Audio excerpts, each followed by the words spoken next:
going to roll tonight with information very quickly. We're going to have Assessment 101 this evening, a very short, as short as I can, summary of the assessments that are expected in your projects this evening. First, we'll have a question and answer. Then we'll talk about assessments. Then you will be completing the homework checklist that I sent out yesterday with your project directors. I apologize. Pat Cooper from the Las Vegas office called me 5 minutes before class, so I'm calling her tomorrow night, 5 minutes before her class in Las Vegas, just to get back up. Touche, I said touche. Anyway, I'd like to have you think about any questions that you might have for the good of the order. Remembering that this is a pilot year and we're expecting your creativity to come out. We have a lot of direction, but we want your creativity to come out. First of all, before we move on, we have a couple of new introductions. From Bishop, she drove up all the way this afternoon, Elizabeth Evans. Say hi to Elizabeth Evans. Hi, Elizabeth. Everyone says hi, Elizabeth. Elizabeth, would you introduce yourself and tell us the many tasks? You and I have been BFFs for several months now. I know what's going on with you. Would you introduce yourself, please? Yeah, I'm Elizabeth. I'm working on secondary education, high school English, with an emphasis on culturally responsive schooling, and specifically the Native American culture, because I grew up in a place with a pretty good-sized Indian reservation, and through going to school there, doing my student teaching there, and teaching on an emergency credential there, I got sort of a unique look at Native Americans through the education system. So. We're excited to have you. Elizabeth is also an EMT out of Mammoth Hospital, and she's trying to decide. Teaching. Been retired first faster responder. EMT. Yeah. They learn that world. Yeah. She also works all night. So we work night shifts. That's her shift. So we talk late at night, which was perfect for me as a night owl. But when she wanted to talk early in the morning, that was not perfect for me. It's not perfect either way, because I'm sleep deprived, and Cheryl's not at her best, so it kind of works out. We were good. We were good on that. Most definitely. Most definitely. And then Lynn Picaro. Lynn, I just saw you. Where are you sitting? There you, right next to him. Forgive me. Lynn, would you like to introduce yourself? Lynn is the project director. And introduce yourself, please. I'm Lynn. I'm the project director. I work for Sierra Nevada High School, which is a Job Corps entity out in Stead. So you will see me rushing into these meetings at the very last minute because it's a long haul. I've been school principal in a number of different places internationally for the last 7-8 years, and started in Washoe County. We're delighted to have her here from the islands, because unfortunately her islands have been affected by many of the hurricanes. Devastated would be a good term for that. Okay. Flattened. So yeah, so I'm back. Which we're blessed. That is our benefit, to our benefit. All righty, let's take a moment then to welcome our distance students. Hello to each of you. And Jim, again, hooray for continuing to film for our distance students. Michael, I think I saw, I have some information for you, and Anton. Sorry. I think my question is going to give you a migraine, so I'll do it on a one-to-one basis. Okay, good idea. All right, we'll open it up to questions for the good of the order, and if it is specific to your project and possibly not good for the good of the order, then let's talk after. As far as the lesson plans, on this quality and originality guidelines for professional projects, it says project-based week-long activities, 4 weeks, and then underneath it, it says daily activity strategies, lessons plans, minimum of 6. So if I have a project-based unit, would I go for like the 4 weeks, and it doesn't have to be 6 lessons? I was just confused on that. You know what, because it's project-based, it may not be specifically 6 lessons. That helps me so much. It might be a continuation. Okay. So let's take a look at that. Okay, cool. Because you can definitely play with it, because what we want is that pedagogical substance there, most definitely. And I think you'd achieve it with EBL by going deeper and continuing with their work. Okay. Tor? You just raised another question. Yes. I just got a little bit confused. I don't think I even, to be honest, got to that part of reading that section. But so She's in the handbook. should the lessons, each lesson that we create is, let's say, 60 to 90 minutes, but you're saying the whole unit has to take 4 weeks? No, it doesn't. Whatever you want to create. Okay. So this, I mean, you're still doing the 6 to however many lessons. Right. You know, lesson plans that's gonna work for your own unit. And then you enroll it at different times throughout, because it's not like, I mean, each classroom could have, let's say, if it's social studies, you could be doing social studies every day lesson, so it could only take 4 days or 5 days Right. to do your lessons, or, you know, maybe you have it like every Tuesday, Thursday. So it could take, it doesn't matter the length. That's the teacher's discretion. Right. Exactly. And as Tor and I met before class started today, we realized that many of you use the student teaching lesson plan format, which is excellent. And you try to put a time limit off to the side, 45 minutes for this discussion and 10 minutes. It's a pacing. Thank you for giving me those words, Tor. It is a pacing guide. That may be a little bit difficult because you may need more time. But if you want to do it that way, that is your choice. So it's not a requirement? It's not. It's never been a requirement because in the past, we've seen students with their projects kind of get in trouble with that because they weren't real firm on their timeline and they didn't give enough time, dedicate enough time, in our opinion, to a specific area or specific conversation. Lorraine? Because my student is primary, she had a fabulous lesson and I looked at it and said, this is really a 2-day lesson. So it's one lesson that's taking 2 days. Good. Okay, that's all right. That's absolutely correct. If it works out better that way. And oftentimes students, project directors will say to you, wow, you've got a lot going on in this lesson. Let's break this up. What? Are you guilty? Show us. Raise your hand. Here we are. Here we are. These two right here have a lot. So do consider that, breaking it up. Take a look at that. Sarah. I emailed you as well. Nathan Yes. has a, and this again, I feel very aged and mature that we weren't allowed to use software-based research back when I was back in school. Right. And so we use software-based research. The research is good. The abstract is strong. It has a fluid consistency for a unit as a coursework.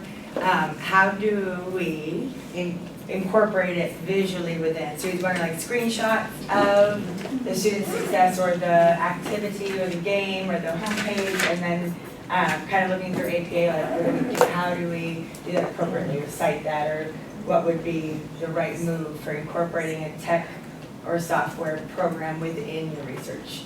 And that's a very good question. And we've dealt with that in the past. How do you import it into your project? It is your choice, but usually a screenshot is the easiest way to do it. So then, if you're bringing in a screenshot, and it is a screenshot, so it's an exact replica of what you found on the internet, then that's called retrieved from.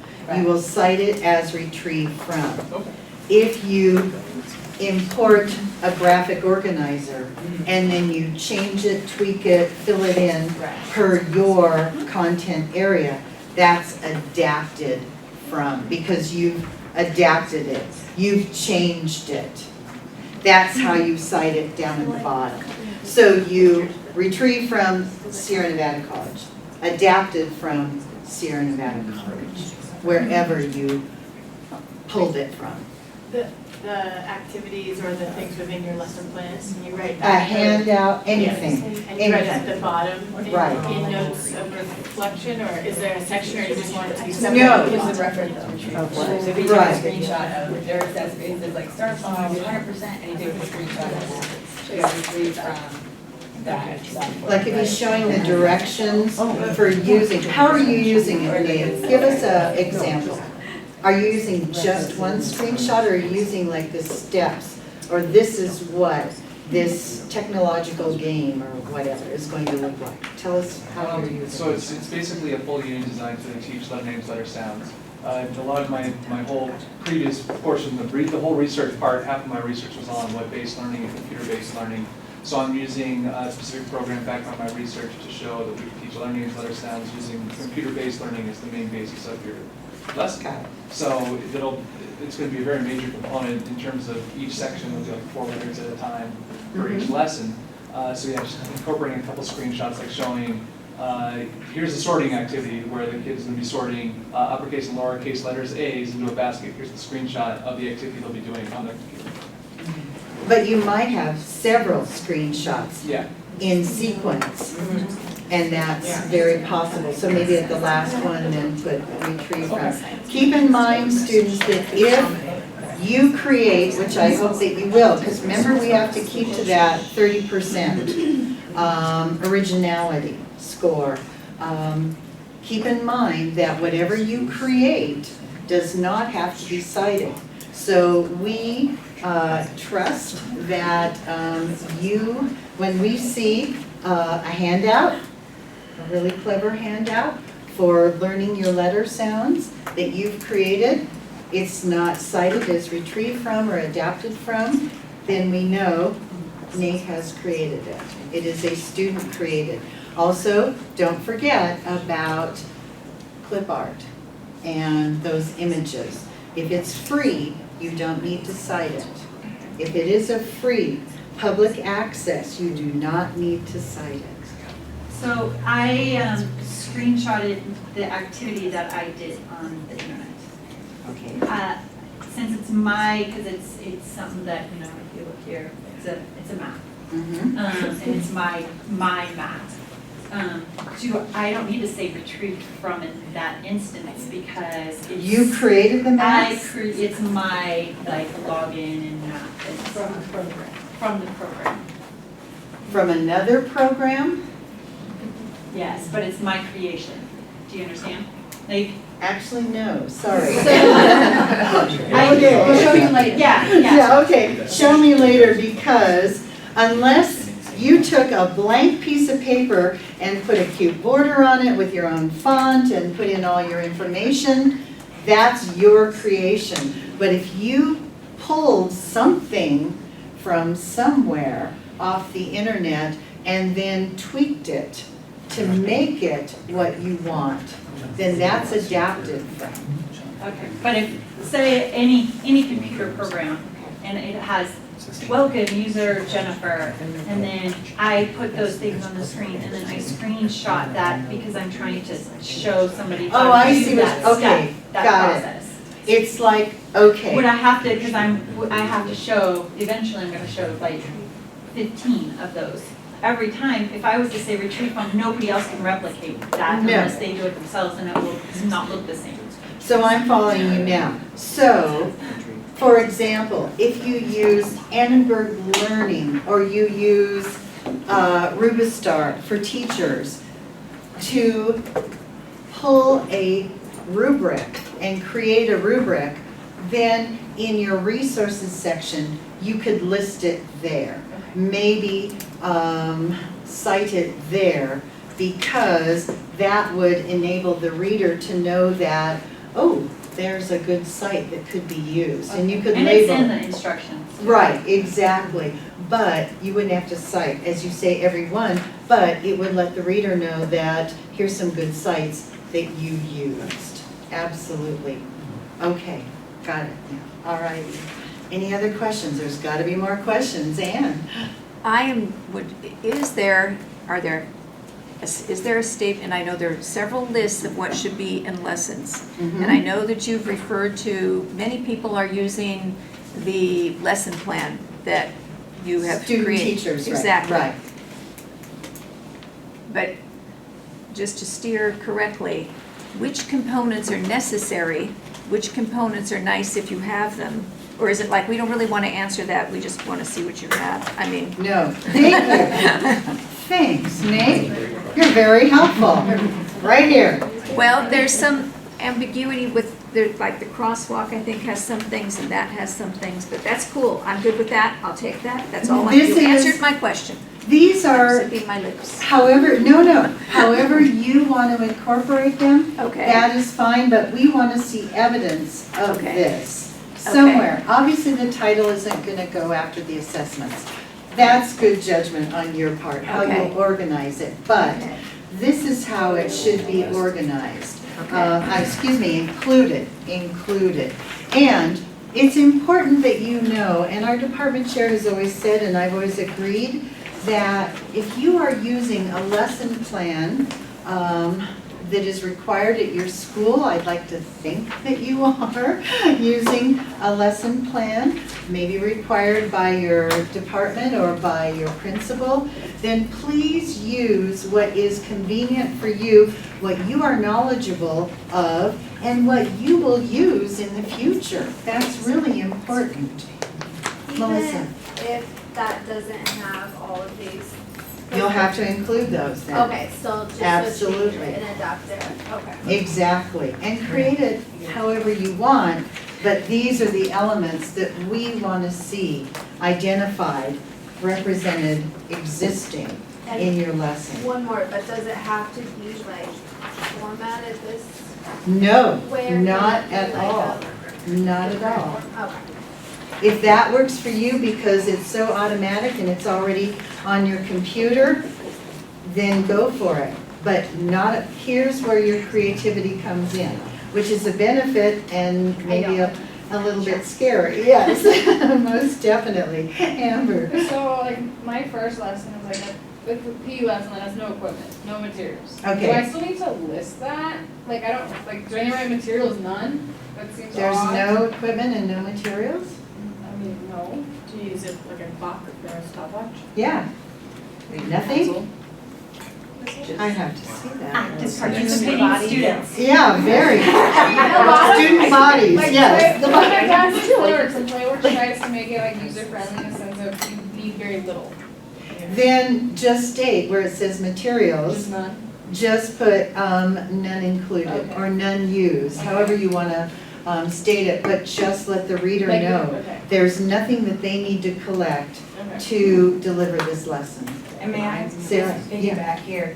So Amber had a great meeting, and the struggle with the elective or the PE is that you get one class period a week for 45 minutes. Depending on where you Right, go so to and school sometimes or. you're not, so for the unit, for it to be scaffolded and Right. in itself, I was suggesting like a communication collaboration unit where they wouldn't need necessarily equipment, but it would be icebreakers or trust, activities or things where they're working on communication or, having ways to dialogue so they're getting along and sharing. Right, great. And then throughout the next units of the year, it could be like, what is about soccer that's teamwork? Or like, where do you communicate in basketball that helps your team?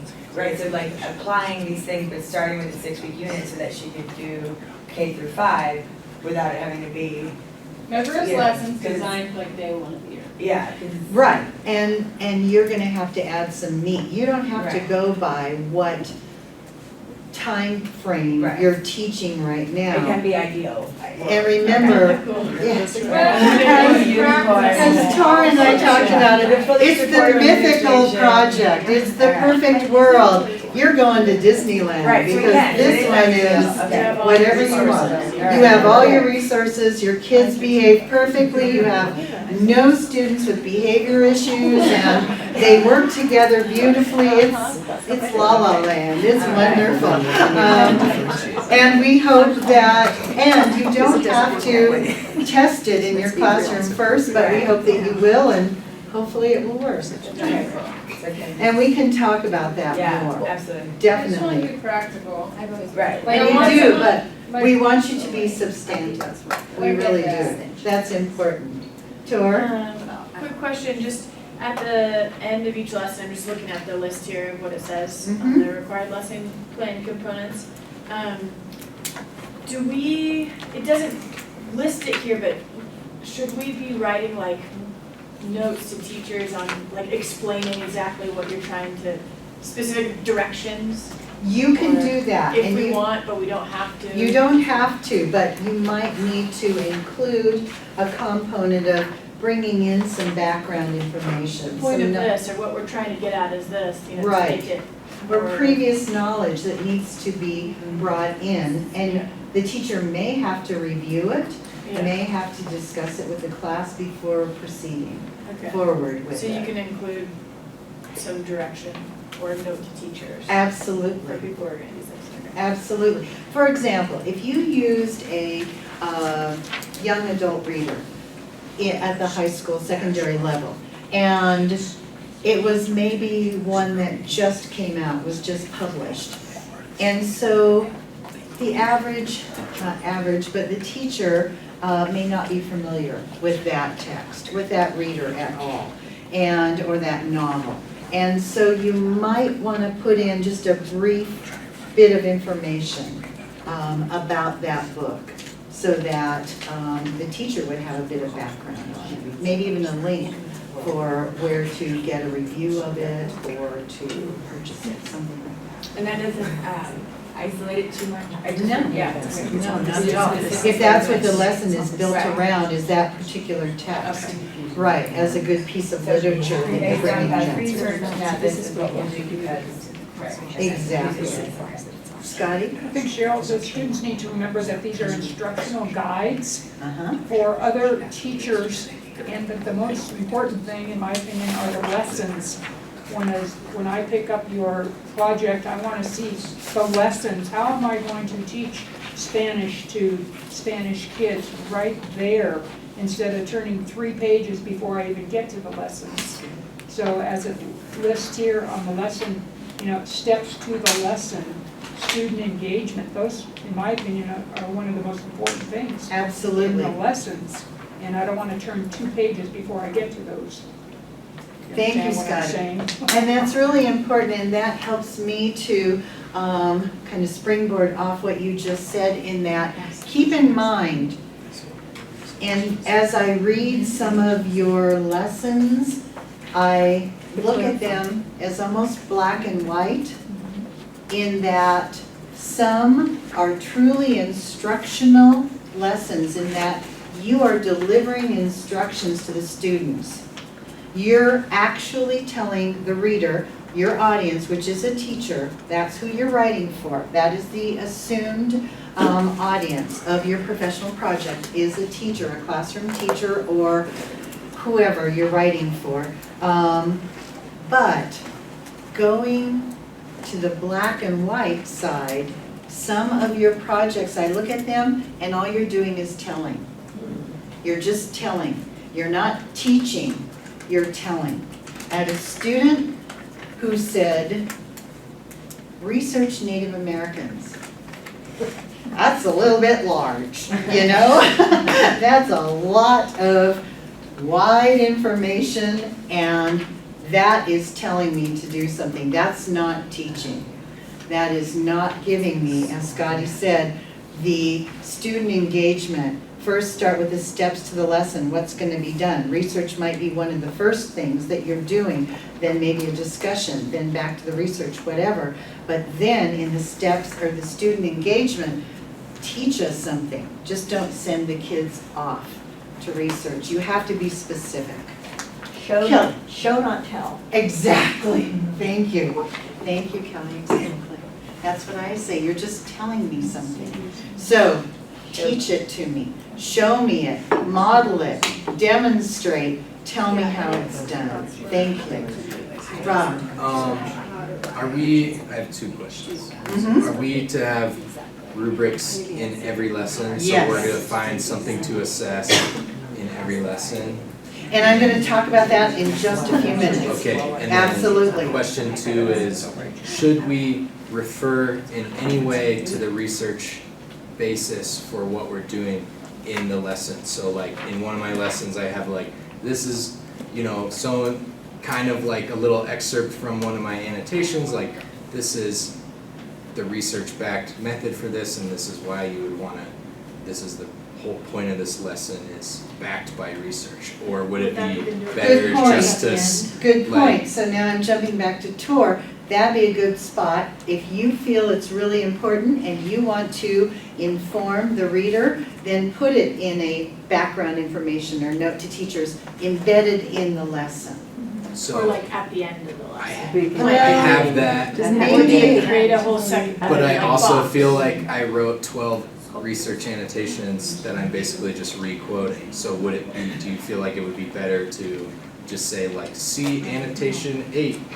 No. Or? No, don't do that, Okay. no. Because no one's gonna go see it. No one's gonna, yeah, they're gonna go, I don't wanna read that. Yeah, it's No, like a not at paragraph. all. Karen, what's your thought? Yeah. I think using your best judgment, your project best, there's certainly gonna be some things where maybe if there's a theme throughout, like certain rubrics that you wanna use over and over again, or symbols that you want them to know what they mean throughout the project, then put those big items at the front of the project with some sort of introductory lesson. Like, this is how you set up the interactive science notebook and use it throughout all of the lessons that are to follow, right? But then when it comes down to the individual lessons, and again, like from a science perspective, if I have a lab and I need to set up 36 lab stations and each one needs this cut out and this set up this way and this color coded and these in the Ziploc bags, I need to know that at the start of that individual lesson. You're not gonna write it. So I would make sure to have that as a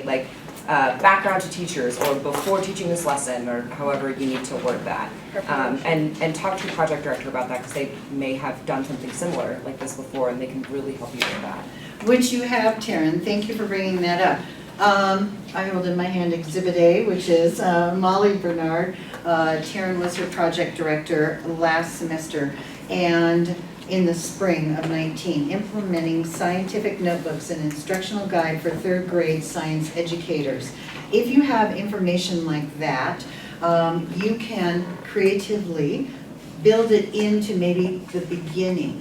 For example, Molly put in, with Taryn's guidance, scientific notebook logistics. So information that you might want to know before you start. Or how about, she said, introduction to scientific notebooks. So more information. Might you have an introduction from your annotations for every lesson? If you did, might you, Rob? Or just a few, or? Yeah, well, in my case, yeah, because it's like, you could do this, or this lesson, or this one. Then that could go in your note to teachers. It could go in as a preface to the beginning of the lessons. You might want to note that. You could Right make now, it, it's just under materials. or you could put it Also, under, right, or you This could is put why it you're doing it. embedded in the lesson. There's a lot of creative ways to do that, but it's information that you want to disseminate to the reader before they start, and you feel it's valuable, and it's based on the research that you did, right? So you can put it however you want. Be creative in that regard. Anne, do you agree with that? Oh, I do, I liked it when it was right where he has it. Oh, perfect. I just think he doesn't feel comfortable, but if I were a teacher and I was going to teach the lesson that he created, I would read his note and I would say, oh, I see the big picture. Now I understand why we're choosing to do the way we're doing it. Got it. If I had to look back at the teacher's note, if this wasn't like back to back, I may not make that connection so well. Got it.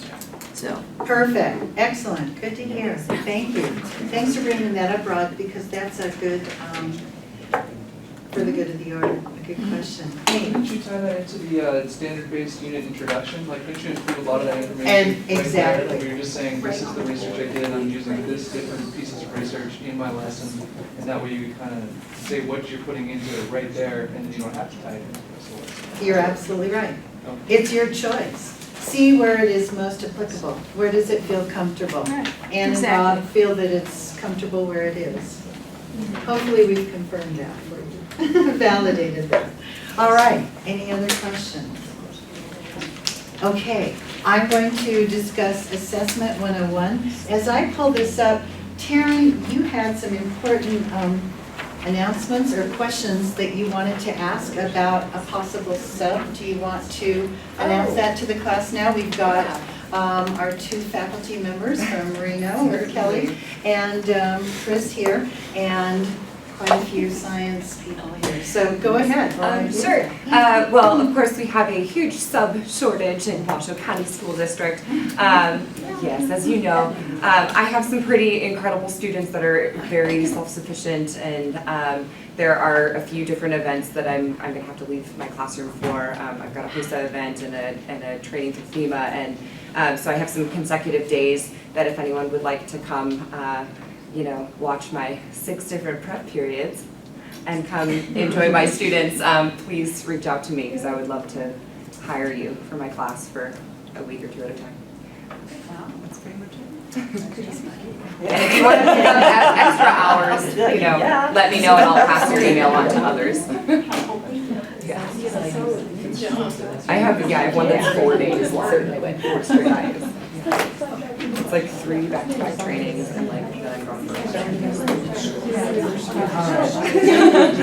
Thank you, Taryn. So bottom line, Taryn needs a sub. I do. Bottom line. And other people in my school do. Okay. My computer just died. But it's coming back. What? At the perfect time. I mean, it just timed it perfectly. So, come on, how's it? Maybe just add your mouth. Oh, perfect. You know, technology is wonderful when it works. Yeah, it might. Did you try making your board at the stage? Yeah, I did, actually, I was. It's, I know, it's not, which is weird. Is the PowerPoint? Yeah. Yes, it worked before. Did I set it right? Okay, it is, yeah. It was up there before. Is those or could it be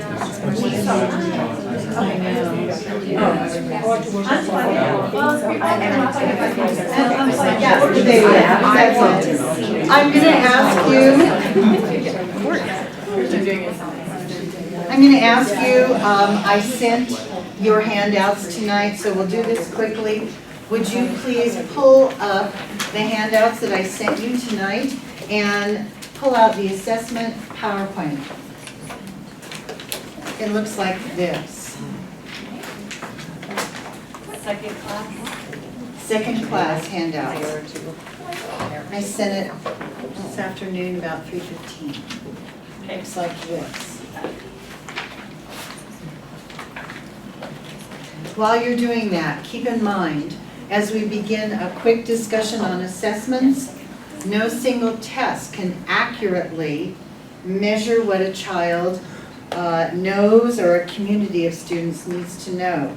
An array of assessments needs to be available to each of you for multiple purposes. For accountability, school evaluation, reporting to parents, instructional improvement, etc. But most importantly, for the learning of the student. And so, if you do have this first slide, I'd like to introduce it to you because obviously, you know, Chris and Kelly, my techno gal, thank you, Taryn. No promises. No promises, but Winship's laptop died too this afternoon, so maybe it's going around. Yeah, weird. Anyway. He's back up though, because he and I are communicating. Oh, no, he's using his personal laptop. Oh. His school laptop, anyway. Interestingly, as you look at this first slide, this is from Reggie Routman, someone that I was blessed to see present, and a literacy guru in our field of education. And she says that, which is, if you use your dictionary, assessment is defined as, the usual meaning of assessment is the collection of data, but the term is a derivative of assedere, a Latin word. Ah! You're amazing. Thanks so much. Hooray. Thank you so much.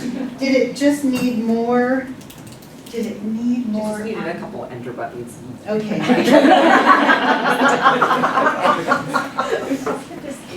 Okay, let me see.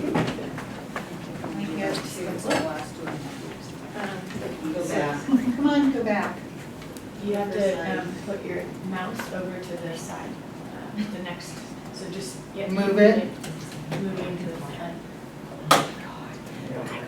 And then, yes, you're on. And press. Yeah. Oh, this is a learn, I know. So There we you're- go, so you just gotta perfect. select which screen you're on. Thank you. Just use the arrows. Oh, you saved the day. Stay together, we are better. Thank you very much. Thank you, Terrence. All righty.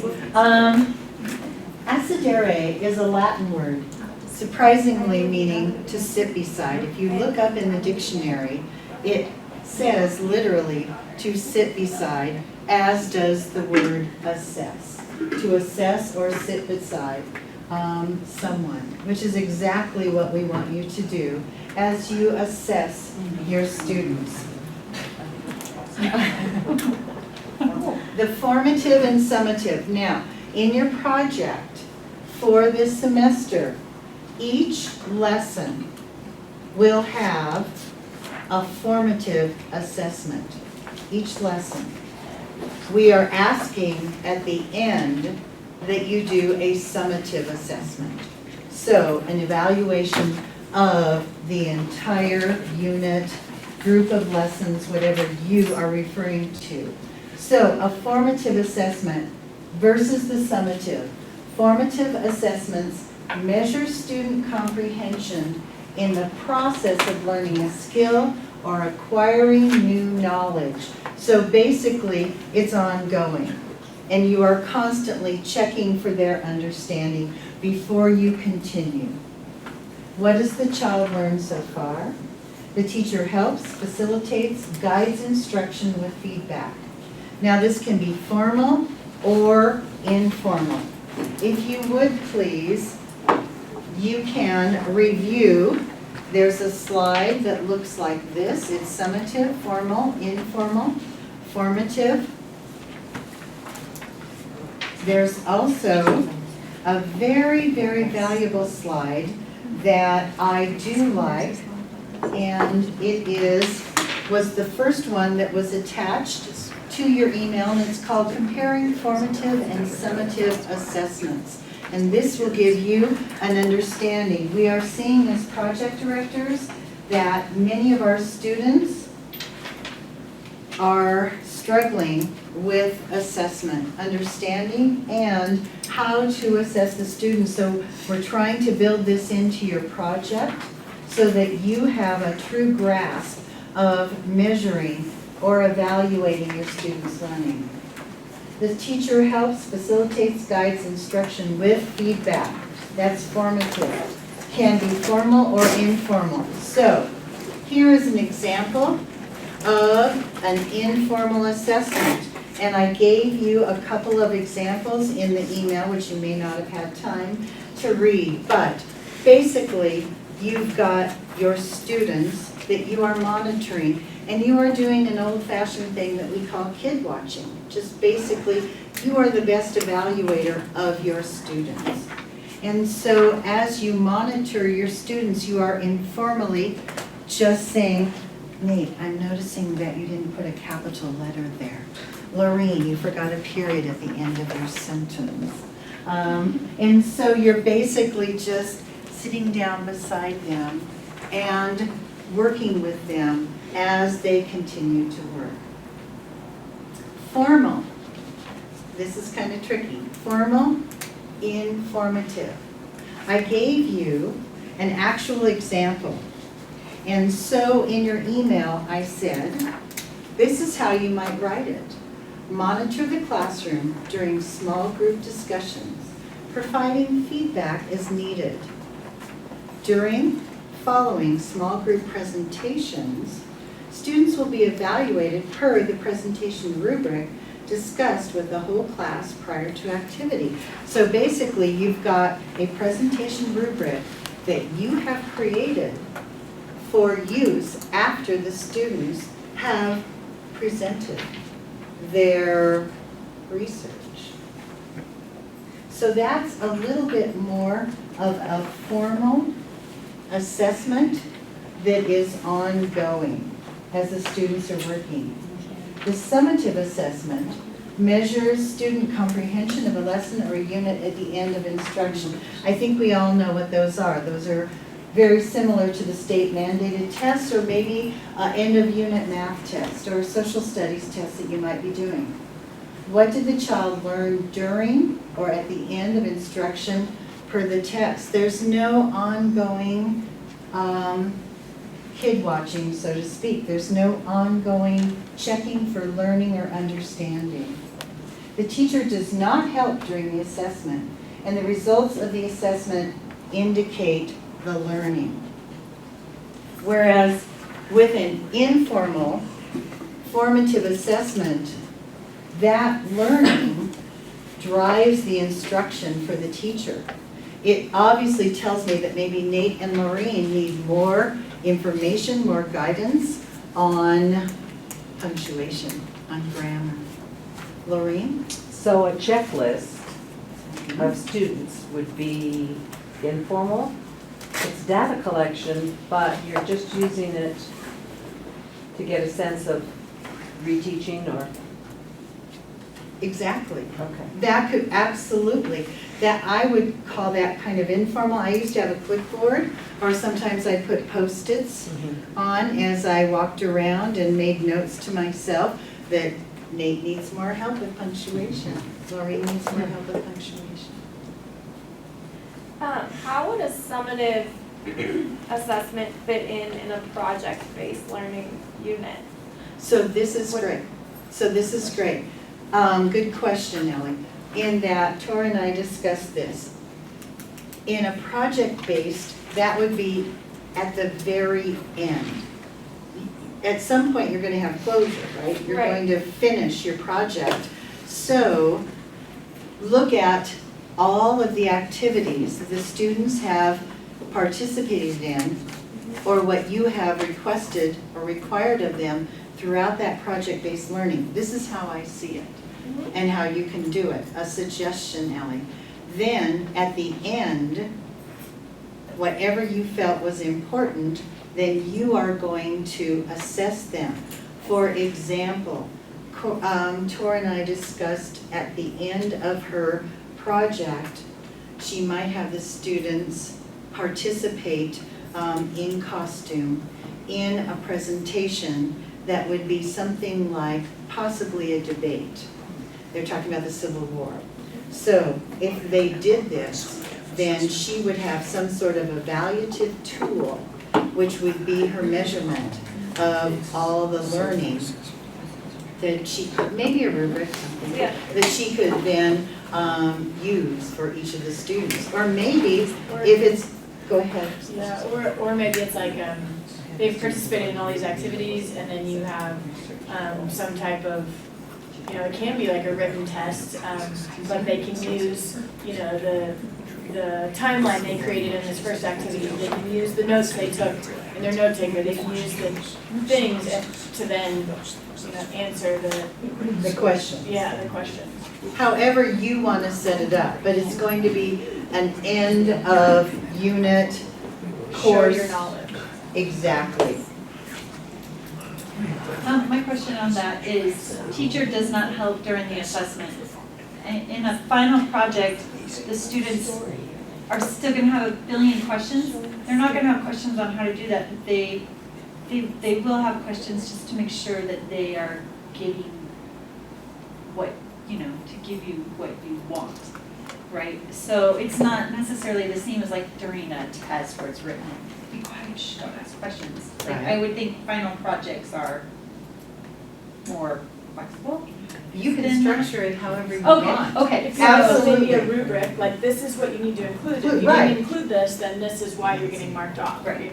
So you give them exactly what you're gonna grade on, so Yeah. they're clear and transparent. Yes. So what we're asking then, as Rob asked, is for each lesson, there's some sort of assessment. Some sort of assessment that tells, and the most important thing is, who is doing the assessment. Now, oftentimes you don't need to state that specifically in your assessment section because the audience, as we well know, we assume is the teacher. The reader is the teacher. So all you need to say is something like, monitor the classroom. That means you, the teacher, the one that's teaching these lessons. But sometimes you might want the students to assess each other. You might build that in, which is a very, very, I think beneficial tool. Oftentimes we learn more, students learn more from each other. I think the project-based also is the peer review. The peer, It's exactly. a whole part of it too. Exactly. So we're looking at, in the formative to promote the learning, not just to measure it, but you need to measure it at the end, informally, of every lesson, but at the very end of your project, create some sort of an instrument. So, who's doing it? It's going to be the teacher, the students. Let us know who is doing it. Let us know how it is evaluated. What instrument are you using? And please know that I'm fed up to here with exit tickets. That's the easy way out. I definitely want to see more than just exit tickets. And if you say an exit ticket, then tell us, what are you going to do with it? How are you going to evaluate it once you have received those back with the information that hopefully you were desiring? And the most important thing is, what is passing? Let us know, per a rubric, per your expectations, per your requirements, what is passing? What do you want them to achieve? So you've got the who is doing the assessment, the how is it evaluated, what instrument did you create for it to be evaluated, and what is passing. If you've got a rubric, maybe it has a possible score of 10. 1 is exceeds expectations, 2 is meets expectations. Then with those sections, you've identified them with a numerical value. So 7 out of 10 is passing. State that in your assessment section. Who, how, and what. Who, how, and what. And then Cheryl, if they don't meet those expectations.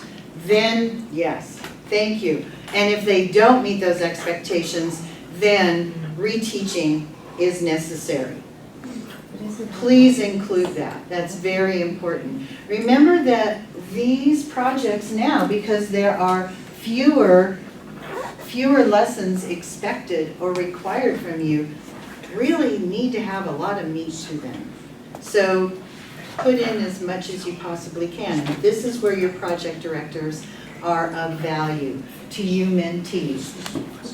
They are going to give you all their background information so that they can help you beef up the lessons in the sections of each lesson. Melissa? Can there be more than one summative assessment? Sure. A natural in a unit? Absolutely. Okay. You might even want to do a midpoint. Yeah, that's what I was thinking. If you've got a project-based learn, I don't know. Yeah. Because again, assessment drives your instruction. So you may need to put it right in the middle there and you may need to see, can I go further? Yeah, or do I need to, okay. Or definitely reteach. Taryn? I would just say also, when you get to the point where you're done with your lesson and you're ready to really dive into like that assessment, setting it up, making sure you have the rubric components to it, always start with going back to your objective.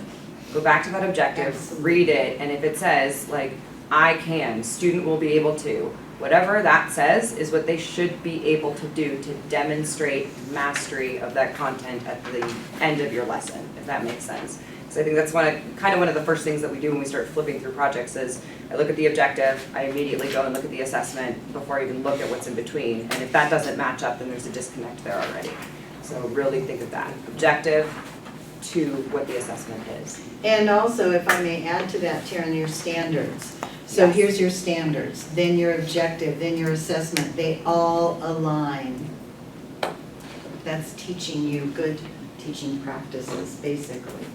So, formative, summative, and then, did it go? Come on. In your assessment section, do you include all of the ways you're formatively assessing in each lesson? In your assessment section, do you include all the ways? That you're formative, like, you can check for understanding by thumbs or by looking around or whatever it be. But do I explain that in my assessment section or in the formative, like in the SNC lesson plan, it has a section for formative assessment. So Right. I'm just writing it there, I don't have to write it again in this assessment. Well, you do, you're gonna be more specific in the assessment section because you're gonna give those big three and you're going to tell what is passing. So I think it's gonna be more It's gonna be in the detailed. lesson, isn't it? It's It's gonna gonna be be in the lesson if you're doing, you've taught a particular thing and you want to check for assessment, Yeah. you would put it there. Yeah, I just didn't know if you wrote it in two different spots or how in depth do you But go that- write the same thing twice. But that's not really, that's such an informal assessment, she really wouldn't put it down in the end of her lesson, I would think. A formative assessment would be more formal, more specific, where you're just doing a general check of Yeah. knowledge of, then that should, at least in my mind, that sort of informal checking would happen throughout the lesson. Yeah. And then at the end, It's there would be something, something a yeah. little more detailed. concrete. Yeah. It's concrete and detailed, right. It's I think demonstration if you're of following that mastery. student teaching lesson plan, Right. then you're just going to say, they'll be assessed via Yeah. this, but yet more detailed. Kelly, you use these more often. How would you see those two sections being compatible? You do both. Oh, most definitely, but we're seeing them right now. The first one is not as specific, whereas the ending, closing assessment would be. Yeah, the way you have it outlined here, the key word is measure. Mhm. So I think that the formative assessment doesn't, it can demonstrate and show, whereas the summative assessment, the way you have it outlined here, you're seeking to find, did the student pass or not? And that this, I would actually, aligned with the SNC lesson plan template, I would change the formative assessment, the word measure, because it can be show or demonstrate or explore. It doesn't necessarily have to be measured. That's true. Whereas the formal definition of summative, if the way you outlined it was, yeah, you want to know whether the student passed or not. That's measuring. You can assess them more qualitatively with formative, but if you're really trying to determine whether they passed or not, it's probably going to be a quantitative. And I can see that it's more, looking at this word as maybe evaluate more. Yeah, And that's- using the word measure, yes, we're talking about semantics possibly. Good point. But, yeah, that's a good discussion. That's how when we out, Anne's got ideas here. Anne, what is your thing? I guess my thinking is in a formative assessment, whether it's a thumbs up, thumbs down, whether it's you watching who's silent and not answering, whatever that is, things are happening in your head that you are using this evidence that those students are giving you to decide what is your next step. And even though it can be appearing as a fleeting, ongoing situation, in your brain, it is not fleeting and it is not ongoing. You are So in your measuring lesson, it would constant. seem to me that you would say in your verbiage of step 1, 2, or bullet, bullet, bullet, you're going to observe for, or whatever you're going to do, to see are we accomplishing the task. And then later, I would think at the end, when you have assessment as your separate section, you would say, based on the formative assessments using this rubric, that, I mean, this is what I advised my other student, that something's happening in your brain. You need to make it evident and out there so that another teacher could look at it and say, well, yeah, we all know they got it, but really, how do you know they got it? Something's happening in your head when you're seeing that they're frowning and looking at their shoe and trying to be invisible. They don't have it. They want you to go away and not call on them, right? There's things happening. So I guess I would say to measure, I think we could spend all night and I think it's immaterial. Yeah. But you are getting evidence. Evidence is happening, and ideally you are jotting it down on your checklist or on your sticky note to remind you. In real life, life is so lifey, you can't always do that, but something is happening, and hopefully at the end you're remembering, oh, those 3 guys over there, they were playing the whole time. You know, you're jotting it down. You won't remember in 2 days. You just don't kid yourself. But, It doesn't happen. And that's very valuable. Thank you so much for adding that. But let us know what you're looking for. Exactly. That's really important. What's your How do they criteria? show? What is your Yeah, criteria? there's What that do they show for? again. How do are they show their learning? Where was the evidence that they learned it or Exactly. not? And what is the criteria for Exactly, success yes. that you are setting for them from the onset? Don't be afraid to put it in your objective. Like, students will be able to do this via this rubric Right. or this standard, or however it is that you are identifying that criteria at the end. Right. It's okay to restate it a couple of times. It just makes it even more clear. And it's even your criteria for yourself as a teacher. Because I might want the kids to be able to do it most of the time, I might say, or 7 out of 10 times. It depends on Right. what the activity is, as to how numerical you would want to be. But that's my criteria of whether I was successful in that lesson. Because if I wasn't, then I have to analyze and reflect on that and go back and do something. You know, just say, oh, too bad for them. They don't get to know the 2 sounds of C. Too bad. But, and you're absolutely right. I included in my brief email to you, I said, you might want to note what you are specifically looking for in that assessment section. So let us know the criteria again. Good work. Okay, moving on to the third. Press to the right. You're Move it have an again. extended screen, so you just have to. Press the take your space bar. mouse and- Go further. All right. Press the space. No. Now they're right. There we go. Thank you. Space bar. Oh, jeez. You're in trouble. Misbehaving tonight. Very quickly overview. Formative versus summative. It's a daily assessment. It's linked to the learning experience. It assesses the student understanding and their mastery of skills, and the data is used to modify your instruction.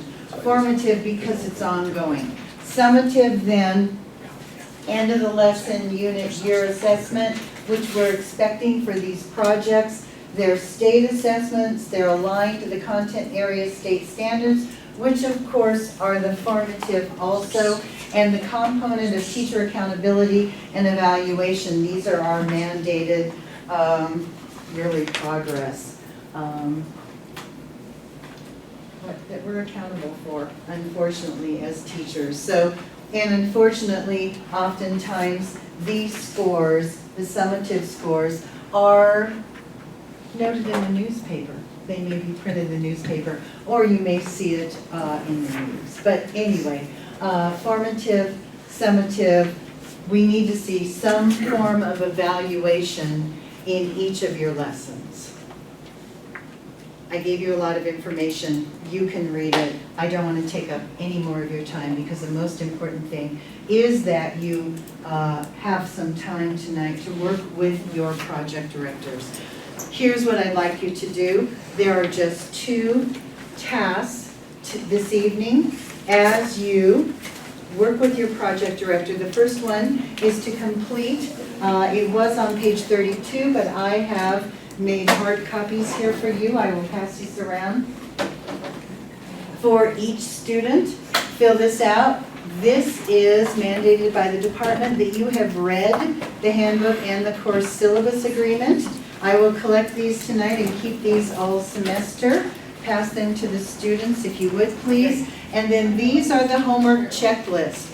As you go through your students' work tonight, use this homework checklist.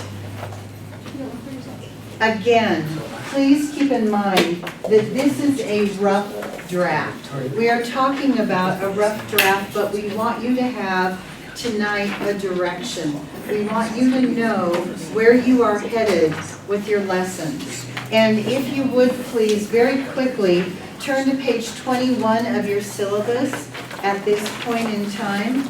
Let's take a quick look at our timeline. We are already at the second semester. Second class. Where am I? Oh my gosh. What day is this? This is our first semester. Actually, our second semester of the project. That's what I was referring to. 21. It would be 21 in your syllabus.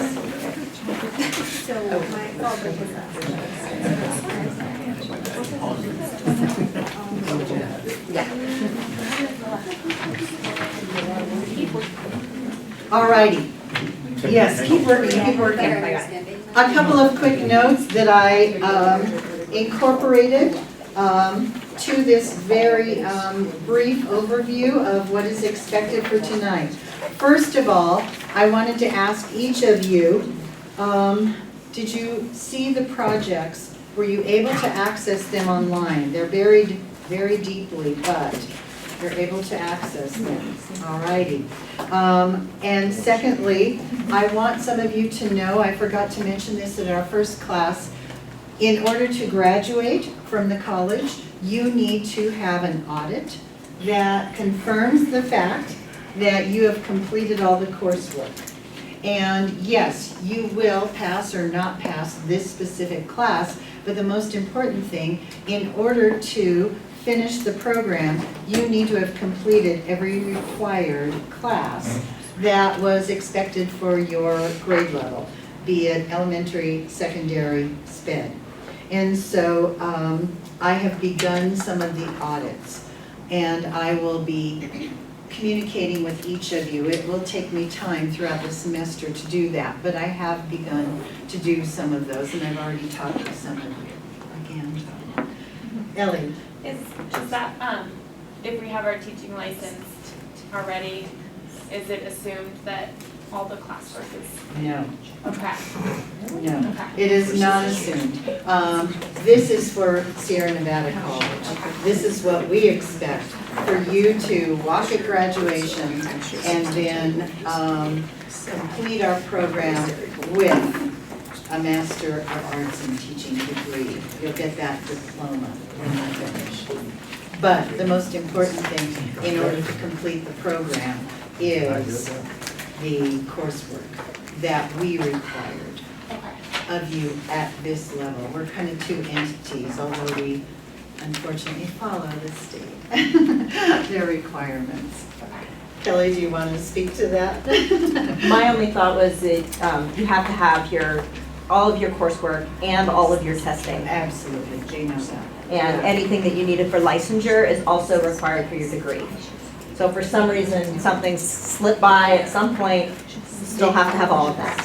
And it happens very occasionally, but, so that's why we do this now, yes. And so we'll be in touch, most definitely. It started in phase 1 and now it continues to phase 2. Anton. I'm just awkwardly resting. Okay, awkwardly resting.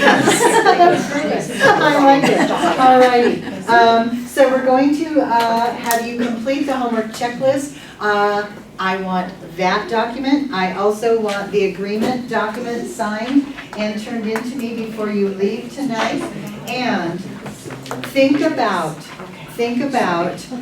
our next class, which comes up even quicker than we would hope, October 2nd. It says 75% of your project is to be complete, but what we're thinking, and this is why I was quickly speaking with Pat Cooper from Las Vegas as we team this new rollout of our professional project this semester. What we'd like to see, my thoughts were, for you to specifically have your lessons completed. The initiative connection section, I think, will be easier for you once you have all the lessons completed. You'll say, okay, now I know where I was going. And now you can create this section and we can talk about that more. So do not be concerned with, I need to work on how I'm going to format my initiative connection section. Don't worry about that yet. Let's just get the meat. Let's get the lessons, your unit, whatever you're doing. Let's work on that at this point. Okay, any other questions?